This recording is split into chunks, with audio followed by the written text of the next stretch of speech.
Naisella rinnat alkavat valmistautua imetykseen jo raskausaikana. Ne ovat turvoksissa, saattavat aristaa ja joillakin äideillä jopa tihkuu maitoa raskauden aikana. Jos näin ei tapahdu, ei kuitenkaan ole syytä huoleen. Varsinaisesti maidon eritys käynnistyy heti vauvan synnyttyä. Vastasyntyneen mahalaukku on pienen pieni, joten muutama tippa äidin kolostrumia riittää vauvalle piristeeksi. Kolostrumissa on valtavasti vauvalle tärkeitä kasvutekijöitä ja vasta-aineita, ja ihan muutama pisara sitä riittää. Vauvan mahalaukku on alussa pienen pieni, eikä sinne paljon maitoa mahtuisikaan. Tavallisesti pienokainen selviää niukallakin ravinnolla muutaman ensimmäisen päivän ajan. Vauvan painon lasku syntymän jälkeen on normaalia. Se kertoo vain synnytyksen jälkeisen turvotuksen laskemisesta. Aluksi ravinnon saantia tärkeämpää onkin vain saada imeä. Samalla vauva aktivoi äidin maidon eritystä. Imetys on hormoniohjattu tapahtuma. Prolaktiini käynnistää ja pitää yllä maidon eritystä, ja oksitosiini saa aikaan maidon herumisen, eli virtaamisen ulos rinnoista. Oksitosiini on rentouttava ja rauhoittava mielihyvä hormoni, jota erittyy eniten, kun vauva imee äidin rintaa. Usein jo pelkkä vauvan katselu tai ajattelu voi laukaista herumisen. Jos äiti on kovin stressaantunut, väsynyt tai huolissaan, voi maidon heruminen hetkellisesti heikentyä tai hidastua. Siksi äidin on syytä pitää huolta omasta hyvinvoinnistaan imetysaikana. Joskus ensi-imetys ei ole mahdollista synnytyssalissa. Tilaisuus imetyksen aloittamiseen ja läheisyyteen tulee kyllä myöhemmin. Vauva saa olla syntymästään lähtien kaiken aikaa äidin lähellä, eli ympärivuorokautisessa vierihoidossa. Vauvan nälkäviestien lukeminen on näin helpompaa. Ensimmäisten päivien ja viikkojen aikana vauva saattaa olla tiheästi pitkiäkin aikoja rinnalla. Tämä on täysin normaalia, ja lisäksi vauvan pitäminen runsaassa ihokontaktissa ensipäivistä lähtien auttaa maidon erityksen käynnistämisessä ja ylläpitämisessä. Ihokontakti rauhoittaa sekä vauvaa että äitiä.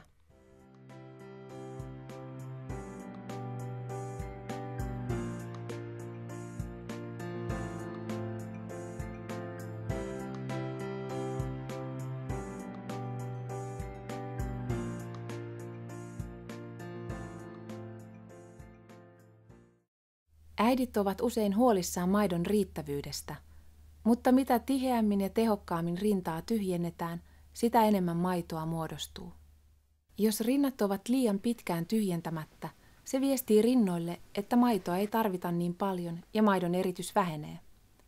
Voidaan myös ajatella, että pitkien imetysten aikana vauva ikään kuin tilaa seuraavan päivän maitoja. Tarpeeton tutin tai lisämaidon antaminen vauvalle vähentää maidon eritystä. Joskus, hyvin harvoin, pelkkä imetys ei riitä, vaan vauvalle täytyy antaa lisämaitoa. Sairaalassa lääketieteellisistä syistä annettu lisämaito ei estä täysimetyksen mahdollisuutta myöhemmin. Tällaisessa tilanteessa äiti voi lisätä maidon eritystä käsin tai rintapumpulla lypsämällä. Aluksi imeminen on vauvalle kovaa työtä. Jos vastasyntynyt jaksaa alussa vain hetken aktiivisesti imeä rintaa ja nukahtaa pian rinnalle, voi olla avuksi, että vaihtaa vauvaa tiheästi rinnalta toiselle. Toisessa rinnassa odottaa uusi heruminen ja näin vauva pikkuhiljaa tyyntyy. Joskus voi olla tarpeen aluksi tilata maitoa vauvan puolesta lypsämällä käsin tai rintapumpun avulla. Imetyksen aikana voi herumista auttaa myös painamalla rintaa laajalla otteella siinä vaiheessa, kun vauva lopettaa imemisen ja vain lepää rinnalla.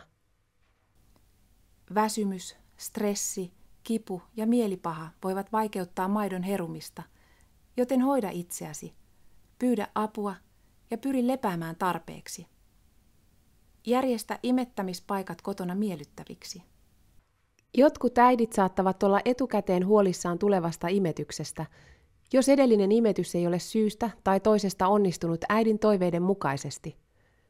Silloin on hyvä tiedostaa, että imetys alkaa aina jokaisen lapsen ja raskauden kohdalla alusta. Rinnat eivät muista edellistä imetystä, jolloin jokainen imetys on aina uusi mahdollisuus. Imetyksessä on myös hyvä tietää, että silloin kun rinta tuntuu tyhjimmältä, se erittää maitoa nopeimmin, ja maito on tällöin myös rasvapitoisempaa.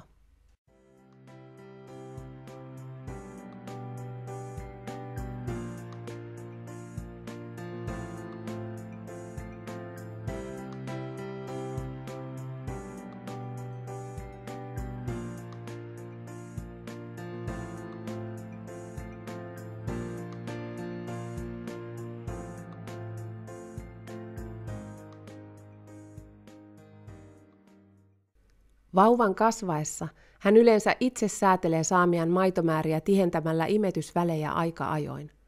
On hyvä muistaa, että maidon eritys ei voi yhtäkkiä loppua. Jos vauva kasvaa neuvolaseurannassa hyvin ja on hyvävoitinen, ei yleensä ole syytä huoleen. Vanhemmat tulkitsevat herkästi pienetkin muutokset vauvan käytöksessä maidon riittämättömyydeksi, vaikka useimmiten kyse on jostain aivan muusta. Äiti voi helposti lisätä maitomääriään tihentämällä muutamaksi päiväksi imetysvälejä ja tarvittaessa voi varmistaa vauvan kasvun neuvolassa.